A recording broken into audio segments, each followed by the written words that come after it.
আজ তিনটি সন্তান, তিন ভাই, তারা আব্বা হারিয়েছে, মা হারিয়েছে, অনেক দিন হলো। আব্বা হারিয়েছে বহু আগে, আম্মা হারিয়েছে বেশ অনেক দিন হয়ে গেল।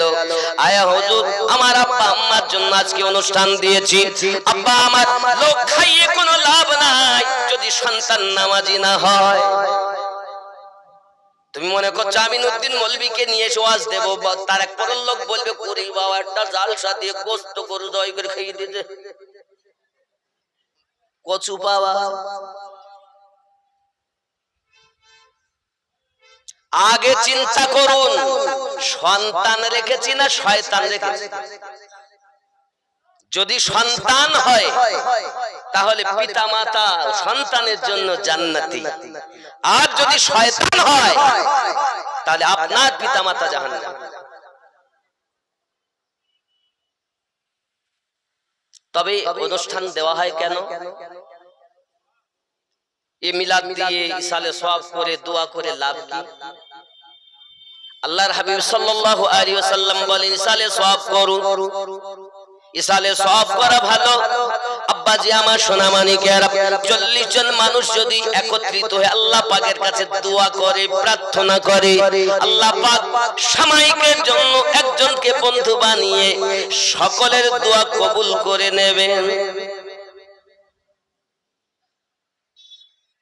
কিন্তু এই অনেক সময় ওয়াহাবি জাতের মৌলবীরা বলছে আল মাইয়িতু ইউযাবু ফি কবরিহি বিমানিহা আলাইহি, মৃত ব্যক্তিদের জন্য 4 দিনা করা যাবে না, 40 করা যাবে না, আব্বা আমার কলমাখানি করা যাবে না, করলে কিন্তু কবরে আযাব হবে। যদি কন্না উযবিল্লাহ। এখন ওরা কোন জায়গাতে হাদিসটি বলছে ঠিকই, মানতে যাইয়া ব্যাখ্যাতে যাই আপনার ভুল করেছে। ওরা বলেছে আল মাইয়িতু, মৃত ব্যক্তির কবরে আযাব, ইউযাবু আযাব দেওয়া হবে, ফি কবরিহি কবরের ভিতরে, বিমা নিহা আলাইহি, যদি কেউ নিহাত করে। এই নিহাতের মানে হলো বিলাপ করা। কি করা? ভালো করে বোঝেন, কি করা? বিলাপ। বিলাপ বলতে অনেকে করবে আমার মা তুই গেলি মা, করে না? এই বিটি ছেলেরা করে না? বিটি মারা গেছে,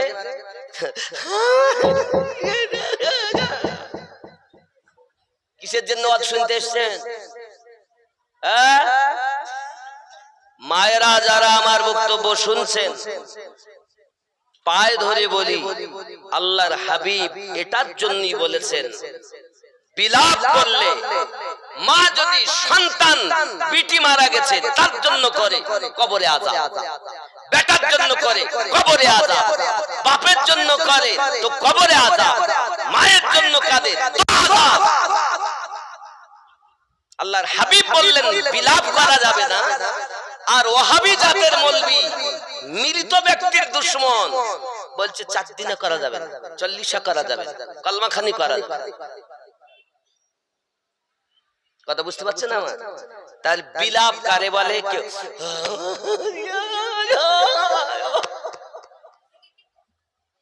এরা আমি চোখে দেখা কথা বলছি, এগুলো আপনাদের দিকে হয়। আপনি যে মনে করছেন, আমি তো মুর্শিদাবাদে ছিলাম, আমি ওরাহালে তো 6 বছর ছিলাম, আমি তো জানি কি হয়। আমি তো মুর্শিদাবাদ সম্পর্কে অবগত। আমি এই মুর্শিদাবাদ জেলাতে বিটির জন্য, বেটার জন্য, মায়ের জন্য, বাপের জন্য, দাদা দাদির জন্য যেভাবে বিটি ছেলেদের কান্না করতে দেখেছি, অন্য জেলাতে আমি এরকম দেখিনি। এই জন্য এই মুর্শিদাবাদ সরজমিন, বহরমপুর, তারাকপুরের জমিন, আমি হাত না ধরে পায়ে ধরে বলি, মা অবশ্যই সন্তান মারা গেলে কান্না আসবে, চোখের পানি ফেলুন, আল্লাহর কাছে কাঁদুন। আপনার সন্তান, আপনি যখন বাচ্চার জন্য কাঁদবেন তো মায়ের দোয়া আল্লাহর দরবারে আগে কবুল হবে। বলুন না সুবহানাল্লাহ। বাপের দোয়া কবুল হবে। সন্তান যদি পিতা মায়ের জন্য দোয়া করেন, সে দোয়া আগে কবুল হবে। কোথায় গিয়ে, কোথায় গিয়ে কাঁদবেন? নামাজের পাটি পেতে কোরআন তেলাওয়াত করে নামাজ পড়ে তারপরে কাঁদবেন। ওই চালিতে বসে কাঁদতেছেন, ওরে আমারে বলি গেলি রে মা, এটা খাবি বললি মা, এ দিবি বললি মা, এরকম করে না? একই কথা বারবার বলে আর কাঁদে না? এই কাঁদে কিনা বলেন? একই কথা বারবার বলে আর কাঁদে। লোককে দেখাচ্ছে আমার মা মারা গেছে। খবরদার, কান্না কারে বলে? যখন বেশি আবেগে কাঁদে তো ফুঁপি ওঠে মানুষ, অন্তর থেকে কাঁদে। জমিন মেলি नहीं होती, ज़मन मैला नहीं होता, ज़ोरे हवे ज़मीन मैली नहीं होती, ज़मन मैला नहीं होता, मोहम्मद के कफन मैला नहीं होता, मोहम्मद के गुलामों का कफन मैला नहीं होता।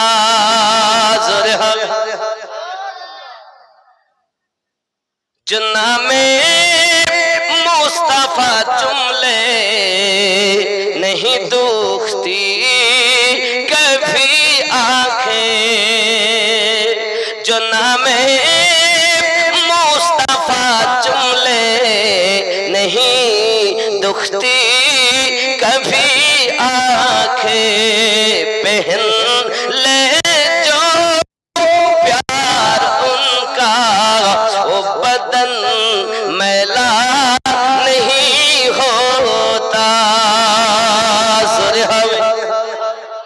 কারো মা মারা গেল, কারো আব্বা মারা গেল, কারো আপনার সন্তান মারা গেল, এ আমার জননী মায়েরা আপনার ভালো করে বুঝুন, মৃত্যু অবশ্যই হবে, সকলেরই হবে, কারো আগে কারো পরে।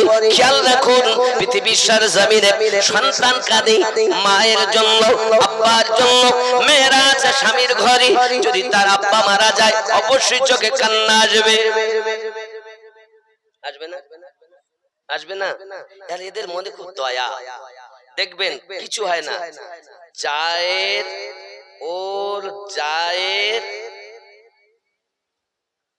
দাদি শাশি মারা গেছে,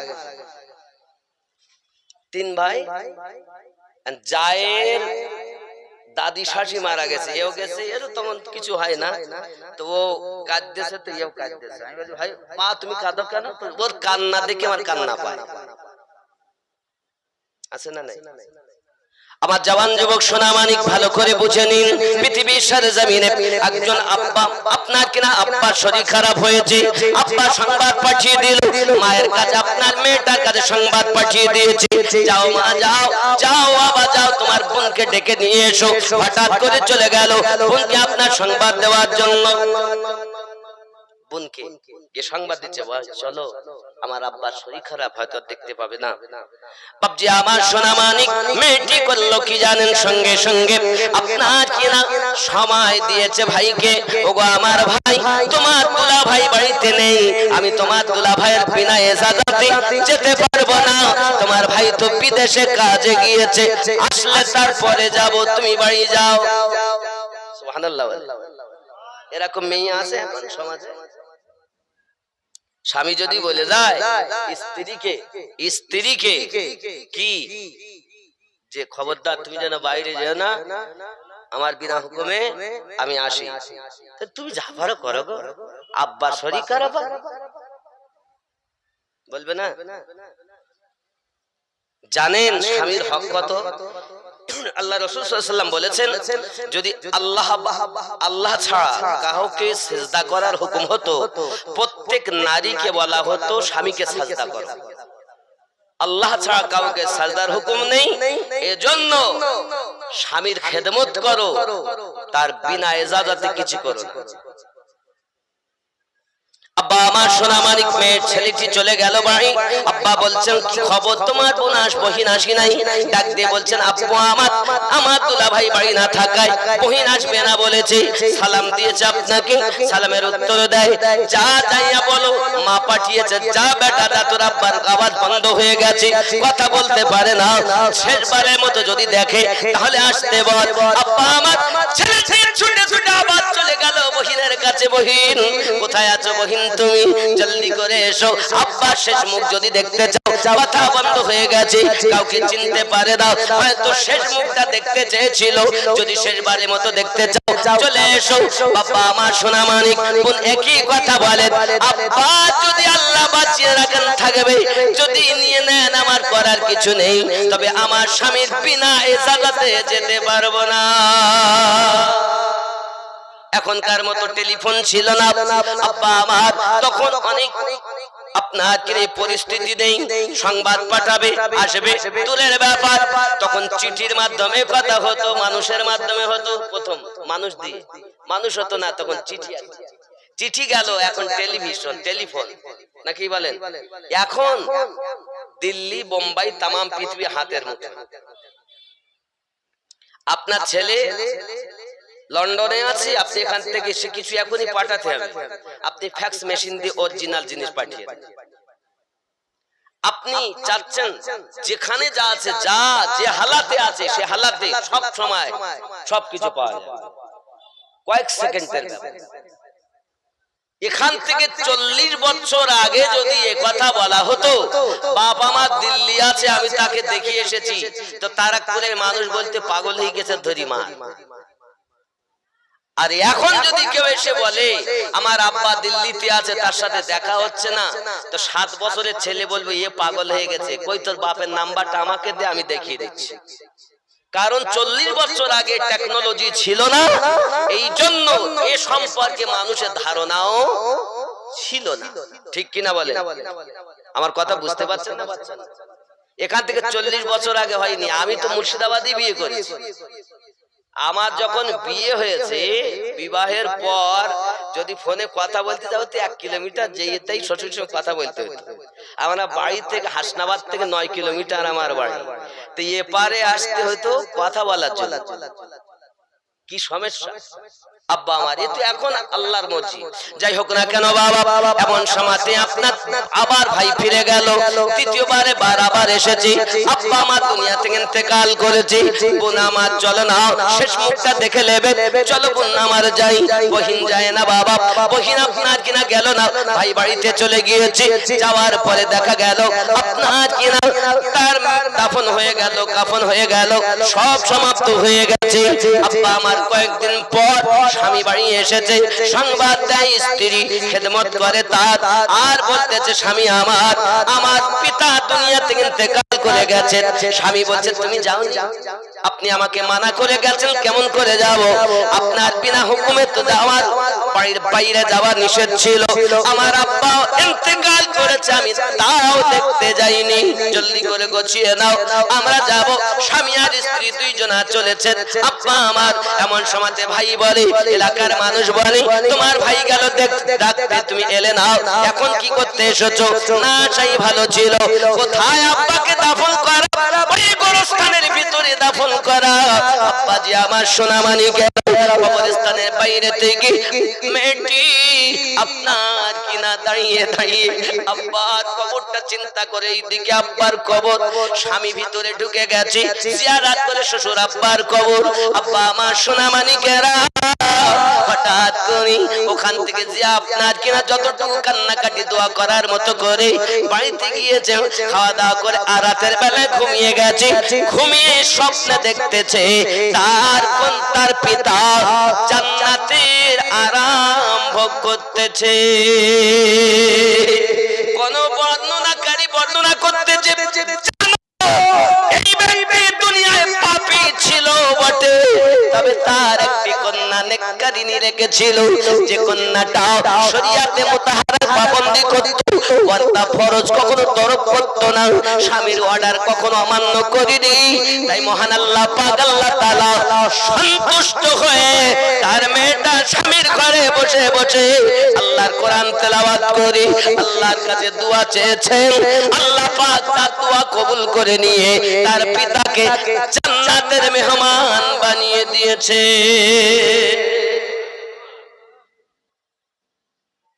এরকম হও, বুক পিটিয়ে দেশের লোক জানিয়ে লাভ নেই। সেই দরবারে সেই আদালতে আরজি পেশ করো যে আদালতে দেরি তো হয়, মিস হয় না। কথা বুঝতে পেরেছ? আমার আম্মা জানেরা, আজ থেকে সন্তান আপনার কোলে দিয়েছে বলে আপনি কাঁদবেন আর তাদের জন্য বুক পিটাবেন, বিলাপ করবেন, এটা কখনো সম্ভবপর নয় বাবা। পৃথিবীর সরজমিনে এই মরণ প্রত্যেক ব্যক্তির হবে।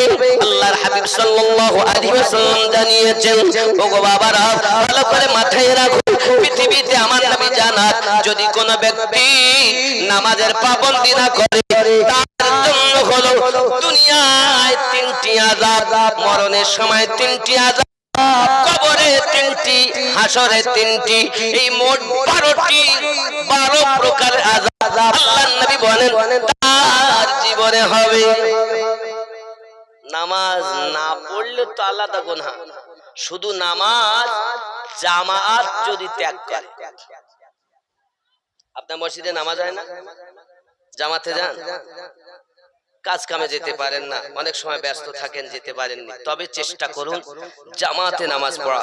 প্যারা নবী সাল্লাল্লাহু আলাইহি ওয়াসাল্লাম হাদিস শরীফের ভিতরে জানিয়েছেন, কত সুন্দর করে নবী আমার জানালেন। দেখুন আল্লাহর হাবিব জানাচ্ছেন, সালাসুন ফিদ দুনিয়া, দুনিয়াতে 3টি, ওয়া সালাসুন ইনদাল মাউত, এবং মরণের সময় 3টি, ওয়া সালাসুন ফিল কবর, এবং কবরে 3টি, ওয়া সালাসুন ইয়াউমাল কিয়ামা, এবং কিয়ামতের দিন হবে 3টি, মোট 12টি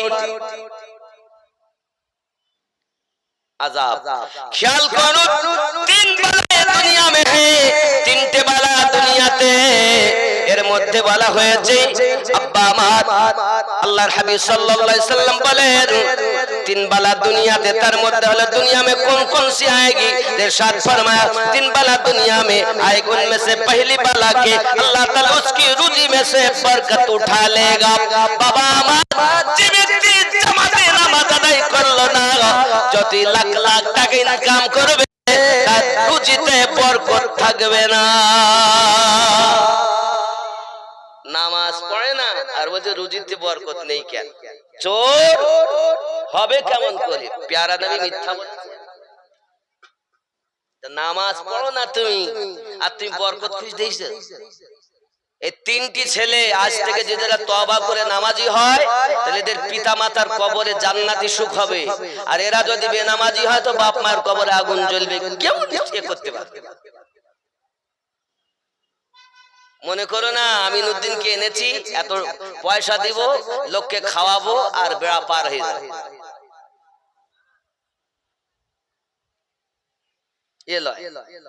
কথা বুঝেছেন? আমি এসেছি আমার কথা বলার জন্য নয়, আল্লাহ আল্লাহর নবীর কথা বলতে এসেছি, ঠিক কি না বলে? এরা আমাকে ভালোবেসে খেতে দিল, খুব যত্ন করেছে, ফল মূলিতে আরম্ভ করি, খাওয়াতে আরম্ভ করি, মনে করছিস খেলি, আবার দুধ গরম করে এনে থুয়ে দিচ্ছে, আবার দরকার হলে খাবো। কথা বুঝেছেন? তাহলে এত যত্ন করছি বলে সত্য কথা বলতে হবে না? বলতে হবে কি হবে না?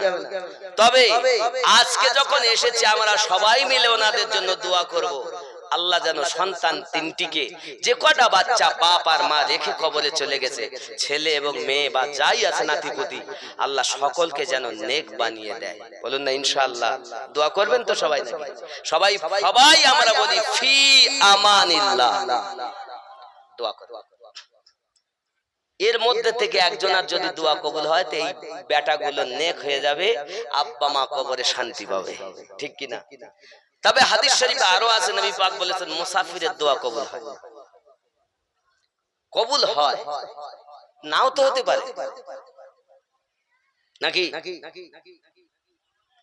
এই জন্য খেয়াল রাখতে, বিশ্বাস হয় আল্লাহর হাবিব সাল্লাল্লাহু আলাইহি সাল্লাম বলেন এক নাম্বার হলো তার দুনিয়াতে রুজিতে বরকত উঠে যাবে, কারণ সে ব্যক্তি নামাজ আপনার ঠিকমতো আদায় করে না। দুসরি নাম্বার আল্লাহ পাক আল্লাহ তাআলা তার চেহারা থেকে নূর তুলে নেবেন। আব্বা আমার বেনামাজি মানুষ যদি হয়, বেনামাজি ছেলে যদি হয়, আব্বা আমার তার চেহারাতে নূর থাকবে না। যতই পরিষ্কার দেখতে হোক তার চেহারায় বাদর বাদর লক্ষণ থাকবে। ইয়া আমার সোনা মানিকেরা, প্যারা নবী নূরুন আলা নবী পয়গম্বর আল্লাহ পাকের দ্বারে দুটি হাত তুলে ফরিয়াদ করেছিলেন, মালিক দাউদ আলাইহিস সালাতু সালামের জামানায় ওনার উম্মতেরা কথা শুনেনি বলে আপনি কারো প্রতি কাউকে আপনার বাদরের আকৃতি বানিয়ে দিয়েছেন, কারো প্রতি আপনি আগুনের বর্ষণ দিয়েছেন। কোন নবীর জামানাতে আমি আপনার কাছে ফরিয়াদ করি, আমার উম্মতানেরা ৫ ওয়াক্ত নামাজ থেকে ৫ ওয়াক্ত নামাজ এসে দাঁড়িয়ে গেল, যদি কেউ নামাজ তারাক করে ফেলে আপনি যেন আগুনের বর্ষণ দিবেন, আপনি যেন তাদেরকে বাদর বানিয়ে দিবেন। আমার আল্লাহ পাক আল্লাহ তাআলা বলেন, হাবিবুল্লাহ আপনার দোয়াকে কবুল করলাম, কিন্তু এদের চেহারা নূর আমি আল্লাহ ছিনিয়ে নেব। যে ব্যক্তি পৃথিবীতে জামাতে নামাজ আদায় করে না রে বন্ধু, ওই ব্যক্তির চেহারা নূর ছিনিয়ে নেওয়া হয়, আলো ছিনিয়ে নেওয়া হয়। আমার সোনা মানিকেরা, যখনই বাড়িতে থাকবে আপনি জামাত সহ নামাজ আদায় করবে। রাজি আছেন তো? কর্মে ব্যস্ত আছেন, হয়নি জামাত, হয়নি আপনার নামাজ পড়া, কিন্তু যেই আপনি গৃহে আসলেন তখন অন্তত নামাজগুলো আদায় করে আল্লাহর কাছে কাঁদুন, আল্লাহ পেট দিয়েছেন আপনি বাচ্চাদের জন্য, আমি এমন কর্মে ব্যস্ত ছিলাম পরিবেশ হয়নি, আদায় করতে পারিনি, এখন রাতে তোমার কাছে হাত তুলেছি, আল্লাহ তুমি তো বলেছো আমি রহমানুর রহিম। আল্লাহ পাক বলেন, বান্দা রে তুই আমাকে রব বলে ডেকেছিস একবার, আমি ৭০ বার তোকে ডাকি লাব্বাইকা ইয়া আবদি, লাব্বাইকা ইয়া আবদি, বল আমার কাছে কি চাই। আল্লাহ আমি ক্ষমা চাই, আল্লাহ পাক বলে তোকে ক্ষমাই করে দিলাম, আমি তো রহমানুর রহিম।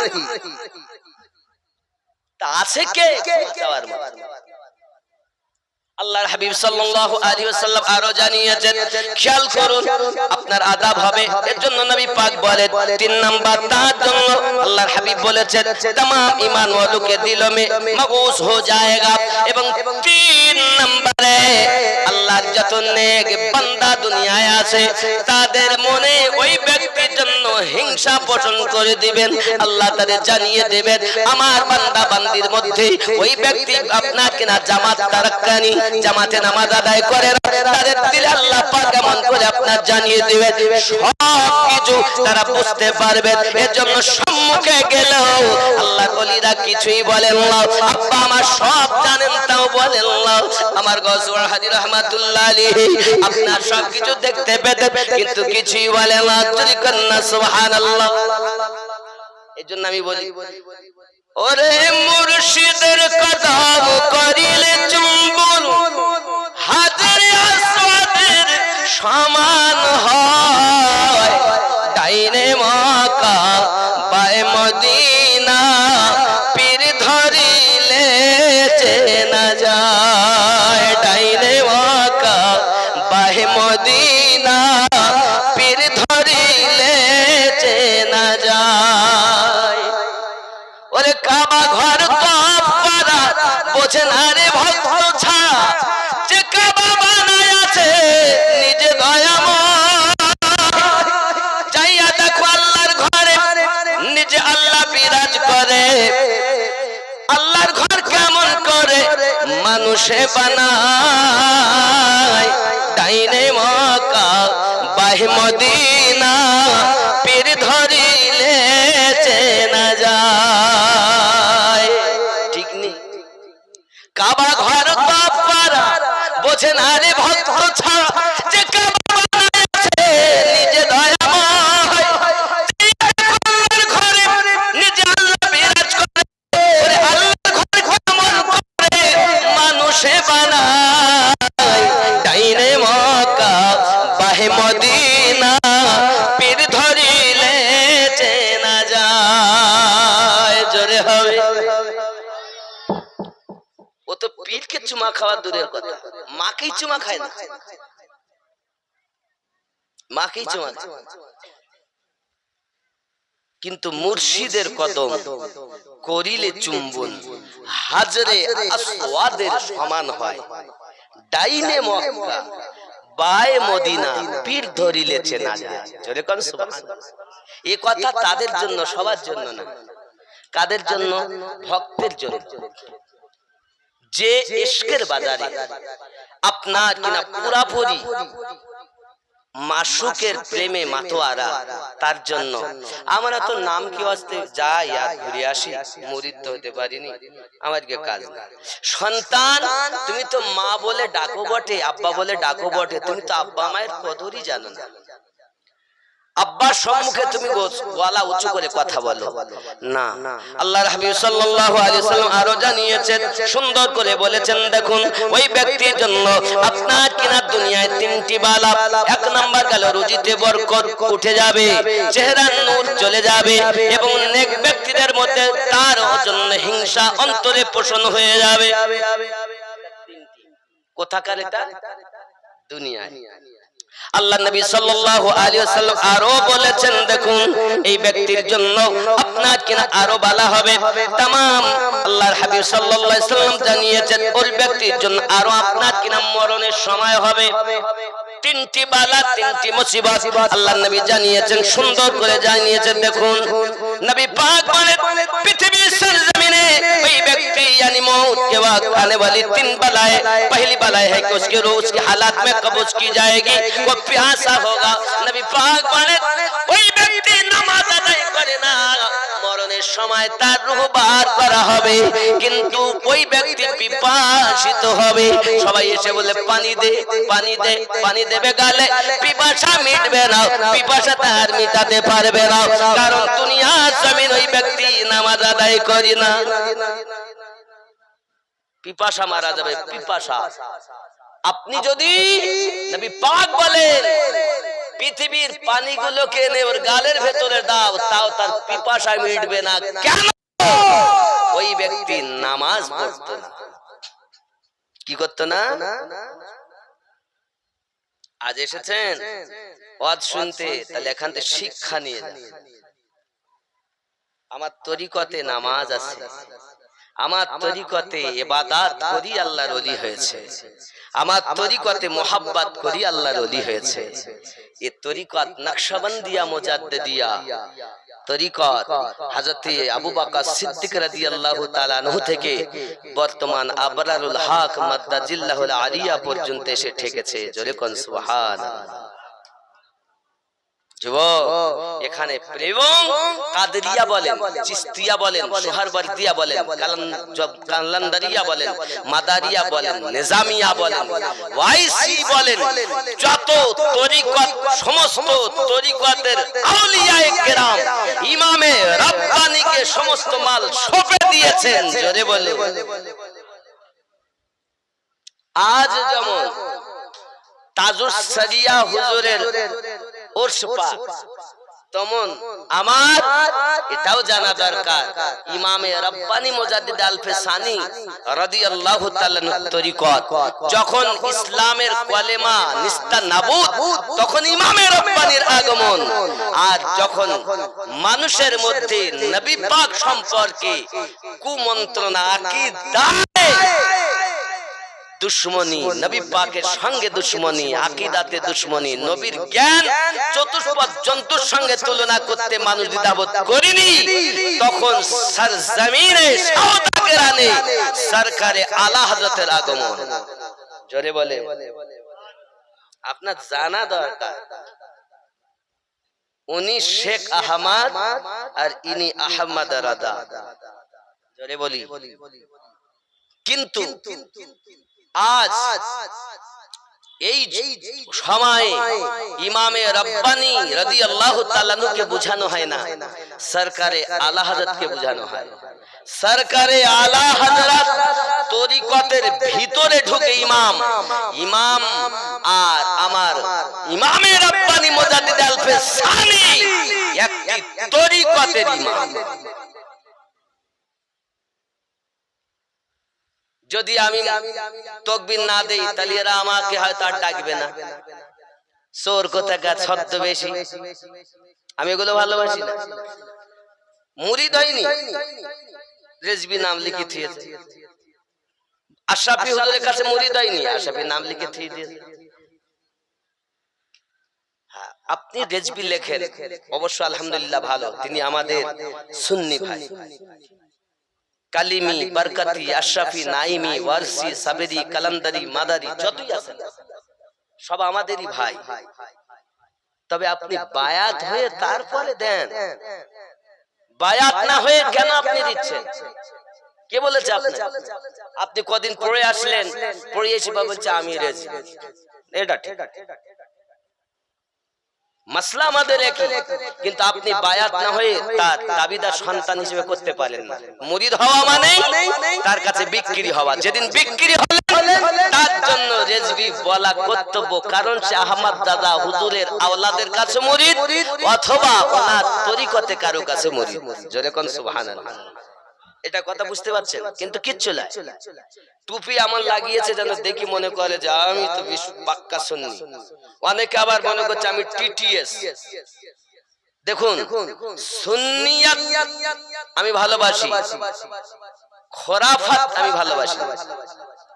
স্টেজে উঠে অমুক কাফের, অমুক কাফের, অমুক কাফের, কে বলতে বলেছে? মানুষকে ভালোবেসে বলতে পারোনি, কাফেরের ঠিকা নিয়ে বসে আছো। এদের জন্যই দেশ বেশি নষ্ট হয়েছে, এদের জন্যই দেশ নষ্ট হয়েছে। আর মৌলবীরা ফিতনা বাঁধিয়েছে, আল্লাহর ওলিরা সে ফিতনা থেকে মানুষকে বাঁচিয়ে আল্লাহর পথ দেখিয়েছে। ঠিক কিনা বল? এর জন্য বলি আমার ওলি আল্লাহকে ভালোবাসি। আব্বাজি আমার সোনা মানিক, তাহলে বোঝা গেল পৃথিবীর সরজমিনে যে ব্যক্তি আপনার নামাজ পড়বে না জামাতে, ওই ব্যক্তির জন্য আপনার কিনা মরণের সময় পিপাসিত মৃত্যুবরণ করবে। আব্বা আমার সোনা মানিকেরা, ওই সময় তার জন্য আযাব আর আযাব হবে। কি হবে? তার জন্য পিপাসা তো মিটবে না। প্যারা নবী সাল্লাল্লাহু আলাইহি ওয়াসাল্লাম আরো ইরশাদ করে জানিয়েছেন, পৃথিবীর জমিনে নবী পাক করার ওই জন্য তার পিপাসা ছাড়া কিছু হবে না। এবং আল্লাহর নবী সাল্লাল্লাহু আলাইহি ওয়াসাল্লাম জানিয়েছেন, দোষী বালা है उसके जाकानदानी बड़ा शक्ति होगी এবং তার মরণের কষ্ট বড় কঠিন হবে।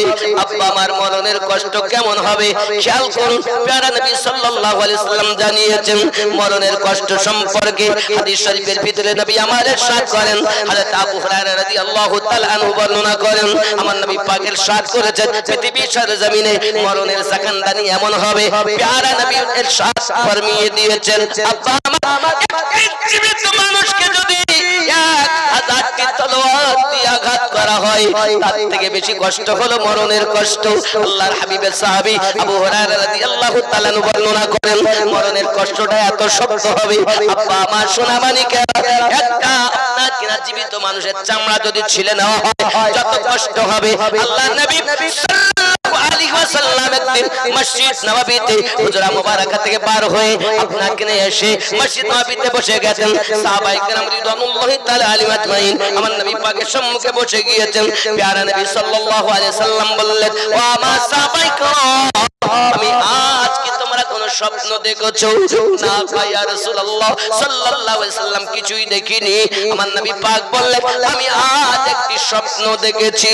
আমাকে দুইজন ব্যক্তি এসে উঠিয়ে নিয়ে চলে গেল। আমি নবী দোজাহা সাল্লাল্লাহু আলাইহি ওয়াসাল্লাম দেখি রাতের বেলায় যেতে যেতে হঠাৎ করে দেখি একজনের মলদরের দিক থেকে তলোয়ার চালানো হয় আর মাথার কাছে এনে রাখা হয়, আবার মাথাকে চেরা হয়, পায়খানা তার কাছে রাখা হয়, এইভাবে থেকে আযাব দেওয়া হয়। আমি নবী সাল্লাল্লাহু আলাইহি ওয়াসাল্লাম দেখি ওই ব্যক্তির মাথার দিকটা ভালো হয়, আবার আপনার মলদারের দিকটা আপনার চেরা হয়, আবার এই দিকে যখন চেরা হয় মাথার দিকটা ভালো হয়, এইভাবে আযাব দেওয়া হয়। প্যারা নবী সাল্লাল্লাহু আলাইহি ওয়াসাল্লাম বলেন, এমনি করে আযাব কেন দেওয়া হয়? আল্লাহর হাবিব আরেকটু এগিয়ে চলুন। আমি নবী পাক সাল্লাল্লাহু আলাইহি ওয়াসাল্লাম আরেকটু এগিয়ে গেলাম, দেখতে পাই একজন ব্যক্তি আপনার কিনা লোহার একটি হাতুড়ি নিয়ে দাঁড়িয়ে আছে, এমন সমাজে দেখতে পাই তার মাথাতে আঘাত করা হচ্ছে, মাথায় আঘাত করা হয়, আব্বা আমার মাথা চূর্ণাচূর হয়ে যায়, আব্বা আমার এমন করে তাকে আঘাত করা হচ্ছে। দেখুন না কেন প্যারা নবী সাল্লাল্লাহু আলাইহি সাল্লাম বলেন তার হালাত এমন দেখে আমি নবী পাক বড় পরেশান হয়ে গেলাম। কি হালাত, এমন করে তার মাথা আঘাত করা হয় কেন, মাথা চূর্ণ বিচূর্ণ হয়ে যায় কেন? আবার আপনার দেখা গেল আমার নবী পাক সাল্লাল্লাহু আলাইহি সাল্লাম বলেন আমি দেখি যেই কিনা হাতুড়িটা তুলতে যায় সঙ্গে সঙ্গে মাথা আবার ভালো হয়ে যায়, আবার তাকে আঘাত করা হয়। সোনা মানিক পৃথিবীর জমিনে নবী মুস্তাফা সাল্লাল্লাহু আলাইহি সাল্লামকে আল্লাহ পাক এমন বানিয়েছেন, নাফস দেননি। আদম নবীর ভিতরে নাফস, ইব্রাহিম নবীর ভিতরে নাফস, আপনার মুসা নবীর ভিতরে নাফস, আমাদের সকলের মধ্যে নাফস। এই জন্য হাসর মাঠে সবাই বলবে নাফসি নাফসি নাফসি, আর আমাদের নবীকে আল্লাহ পাক নাফস থেকে পাক বানিয়েছেন। হাসরের মাঠে শুধু একটি আওয়াজ দিবেন উম্মতি উম্মতি। নাফস থাকলে তো মরণ হবে, নাফসের তো মরণের স্বাদ চাখতে হবে। আল্লাহ তো আমার নবীকে নাফস থেকে পবিত্র বানিয়েছেন। জোরে বল, এরা নবীকে পর্যন্ত মৃত্যু বলে। আব্বা আমার সোনা মানিকেরা, শুধু এতটুকুই নয়, প্যারা নবী সাল্লাল্লাহু আলাইহি সাল্লাম বলেন এরপর আমাকে আরেকটু এগিয়ে নিয়ে গেলেন। আমি গেলাম, দেখতে পাই একটা নহরে কিছু মানুষ আপনার কিনা হাবুডুবু খাচ্ছে, রক্ত পুজের নহর। ওই নহরের কিনারায় আপনার পাথর নিয়ে দাঁড়িয়ে আছে কিছু মানুষ। তারা যখন কষ্টের জ্বালায় আর খেতে না পেরে তারা যখন আপনার নিকটের দিকে আসে, নিকট থেকে আবার একজন পাথর মেরে তাকে মাঝখানের দিকে পাঠিয়ে দেয়। আমি নবী তো জাহাজ সাল্লাল্লাহু আলাইহি সাল্লাম থেকে পরেশান, জিজ্ঞাসা করি এমন কেন হয়? তারা বলে হুজুর আরো একটু এগিয়ে চলুন। আমি আরো একটু এগিয়ে গেলাম, হঠাৎ করে দেখি একটা আপনার কিনা চুলহা, ওই চুলহার উপর দিকটা সরু, নিচেটা আপনার কিনা বড় আপনার গহরাই, তার মধ্যে আগুন জ্বলতেছে। দেখি নারী আর পুরুষ তার মধ্যে। কখনো আপনার কিনা দেখি নারীটা এসে আপনার কিনা আগুনের মতো হয়ে পুরুষটাকে চাপড়ে ধরতেছে। বাবা হঠাৎ করে আবার চিৎকার মেরে মেরে কান্না করে। হঠাৎ দেখি সে আপনার কিছুক্ষণ পর নিজ জায়গায় যায়, আবার এই পুরুষটি আগুনের রূপ ধারণ করে তাকে আপনার চাপড়ে গিয়ে ধরে, এমন সেও চিৎকার মেরে কান্না করে। এইভাবে তার আযাব হতে থাকতেছে।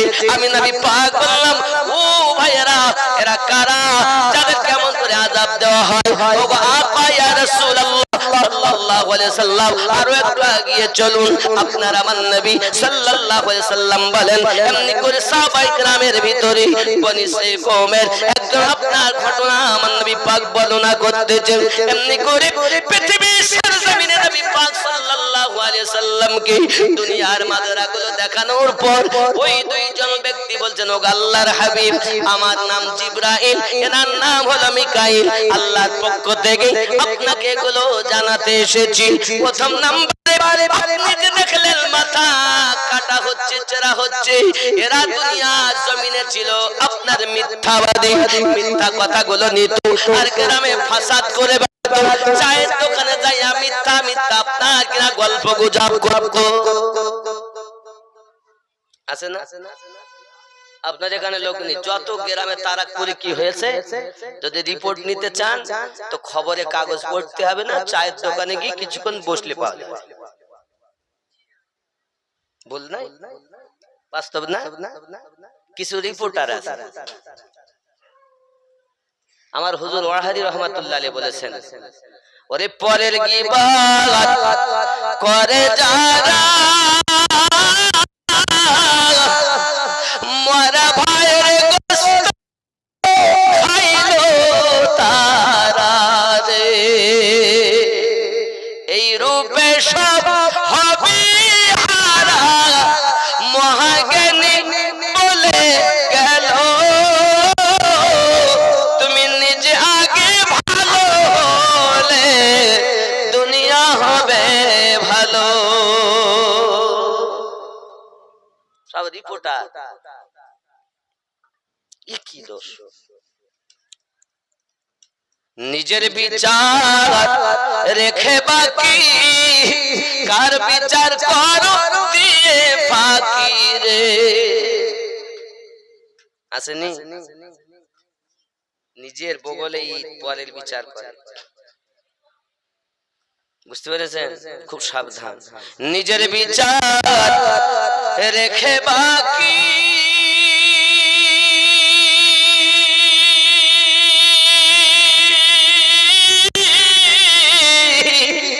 কার বিচার করো দিয়ে ফাঁকি রে। তোমার করিতে সার আর আছে কি মনকে শুধায় বলো। তুমি নিজে আগে ভালো হলে দুনিয়া হবে ভালো। নিজে মন্দ কর্ম করে পরকে কেন মন্দ বলো, দুনিয়া হবে ভালো। আল্লাহুম্মা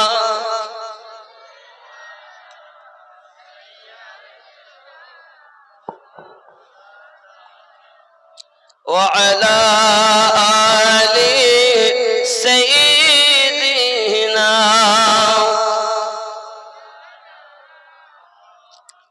আব্বাজি আমার দুনিয়ার জমিনে এমন করে আপনার একের পর এক দেখা যায় ওই ব্যক্তির জন্য বালা ও মুসিবত হয় বাবা। জাকানদানি বড় হবে, বড় কঠিন হবে। জাকানদানির কষ্ট নবী আমার আল্লাহর হাবিবের সাহাবী বর্ণনা করেন।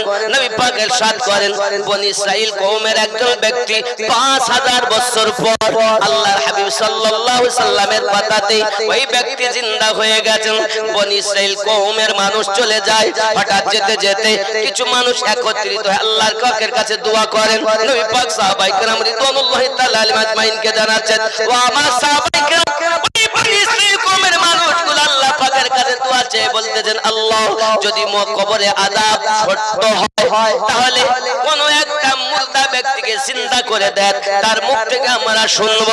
আল্লাহর পাক আল্লাহ তাআলা দোয়া কবুল করলেন। এখন বনি ইসরাইল কওমের মানুষের ভিতর থেকে একজন ব্যক্তি উঠে আপনার কিনা সামনে কথা বলতেছেন।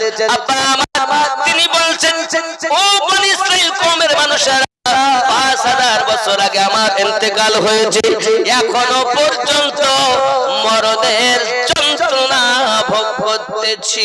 এখনো পর্যন্ত মরণের যন্ত্রণা 5000 বছর ধরে আমার শেষ হয়নি। বোঝা গেল মরণের কত কষ্ট রে। এই জাকানদানি যদি আপনি ভালো করতে চান, নিজে মরার আগে অমর জীবন বানিয়ে নেন। আব্বাজি আমার, অমর জীবন লাভ করতে হবে।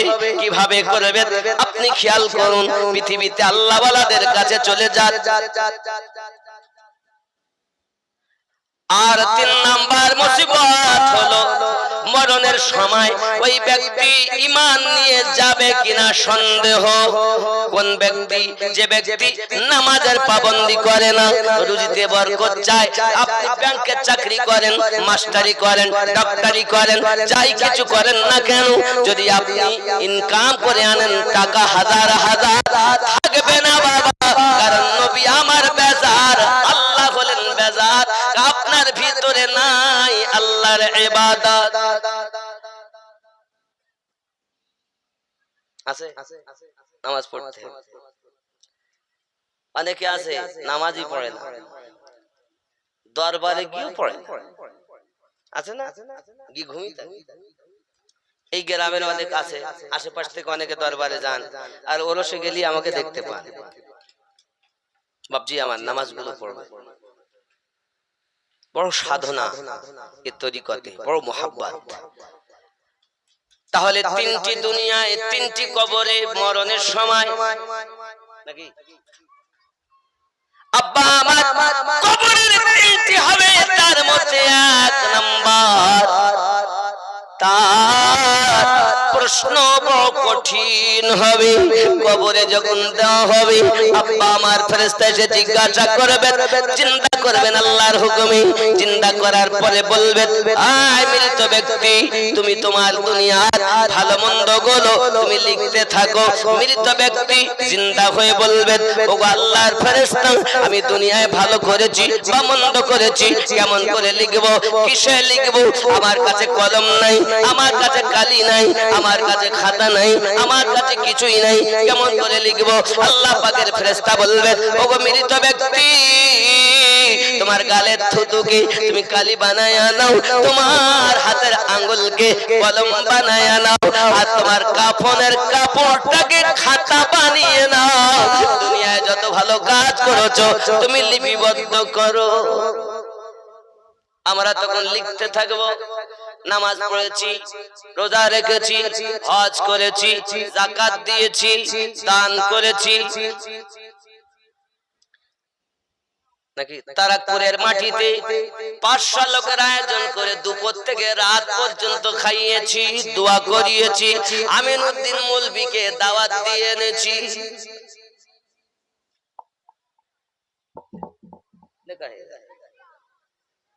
আর কিছু আছে লেখো, কিসে লিখছে? থুতু দিয়ে, থুতু দিয়ে। খাতা কোনটা? কাফন। কলম কোনটা? হাতের আঙ্গুল। আর থুতু গালে। এই থুতুটা হবে কালি। তাহলে থুতু, আঙ্গুল আর কাফন লিখতে হবে। আচ্ছা, কবার গাঁজা খেয়েছেন লিখেছেন? কতবার সুদ নিয়েছেন লিখেছেন? সুদ খেয়ে, মদ খেয়ে মসজিদে গেলে ঢুকতে দেবে না, আর সুদ খেয়ে মসজিদে গেলে টাকা আছে, পয়সা আছে, তাকে মসজিদের ক্যাশিয়ার বানাবে, কোনো অসুবিধা হবে না, ঠিক না? কত বড় বড় সুদখোর আছে মসজিদের নেতা।